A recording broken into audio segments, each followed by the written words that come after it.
எல்லாம் முடிந்தது, இனி செய்வதற்கு ஒன்றுமே இல்லை, எப்படி எதிர்காலத்தை சமாளிக்கப் போகிறோம் என்ற குழப்பத்தில் செய்வது என்னவென்று தெரியாமல் திகைத்துக் கொண்டிருக்கிற கர்த்தருக்கு உண்மையான மற்றும் அருமையான தேவ ஜனங்களே, கர்த்தருடைய சத்தத்தை எதிர்பார்த்து காத்திருங்கள். அந்த சத்தம் உங்கள் காரியங்களை ஜெயமாக்கும்.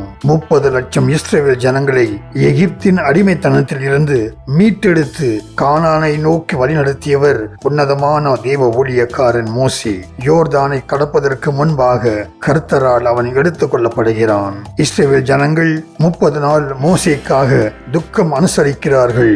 மேற்கொண்டு என்ன செய்ய போகிறோம், இந்த மக்களை எப்படி நான் வழிநடத்தப் போகிறேன் என்ற சிந்தனையில் யோசுவா துக்க நாட்களை கடந்து வருகிறான். அப்போதுதான் கர்த்தரின் சத்தத்தை அவன் கேட்கிறான். கர்த்தரின் சத்தம் வல்லமையுள்ளது, அது மகத்துவம் உள்ளது. அது கேது மரங்களை முறிக்கும், அக்னி ஜுவாலிகளை பிளக்கும், வனாந்தரத்தை அதிர பண்ணும், காதேஸ் வனாந்தரத்தை அதிரச் செய்தார், பெண் மான்களை ஈனும்படி செய்யும். கர்த்தருடைய சத்தம் ஆலயத்தில் உள்ள யாவரையும் அவருடைய மகிமையை பிரஸ்தாபப்படுத்த செய்யும். இத்தகைய வல்லமையுள்ள சத்தம் யோசுவாவை நோக்கி வருகிறது.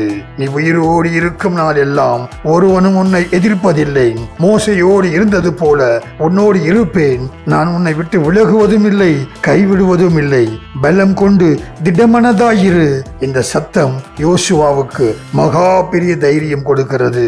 இந்த சப்தத்தினால் வல்லமை பெற்றுக்கொண்ட யோசுவா கர்த்தருடைய வல்லமையினால் இஸ்ரவேல் ஜனங்களை யோர்தானை கடக்க வைத்து எரிகோவை துவம்சம் செய்து கானானுக்குள்ளே கொண்டு செல்கிறான். பிரியமானவர்களே, உயிரோடு இருக்கும் நாள் எல்லாம் ஒருவனும் உன்னை மேற்கொள்வதில்லை என்ற வாக்கு தத்தம் நிறைவேறும்படியாக யோசுவா செய்த எல்லா யுத்தத்திலும் கர்த்தர் அவனோடு இருந்து ஜெயித்து கொடுத்தார். கிறிஸ்துவுக்குள் மிகவும் உண்மையாக இருக்கும் தேவ ஜனங்களே, நீங்கள் என்ன முடிவு எடுப்பது என்று குழம்பி போயிருக்கும் நிலையில் இருக்கின்றீர்களா?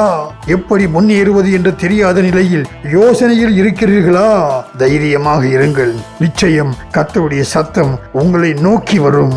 அவருடைய சத்தத்திற்கு காத்திருங்கள். சத்தத்திற்காக காத்திருங்கள். அந்த சத்தம் உங்களை வழி நடத்தும், குழப்பங்களை தீர்க்கும், தைரியப்படுத்தும், ஜெயம் கொள்ள உதவி செய்யும். ஆமேன். எப்போதும் ஜெபத்திலே தரித்திருப்போம். தினமும் வசனங்களை தொடர்ந்து தியானிப்போம். தேவன் தாமே உங்களை ஆசீர்வதிப்பாராக. ஆமேன்.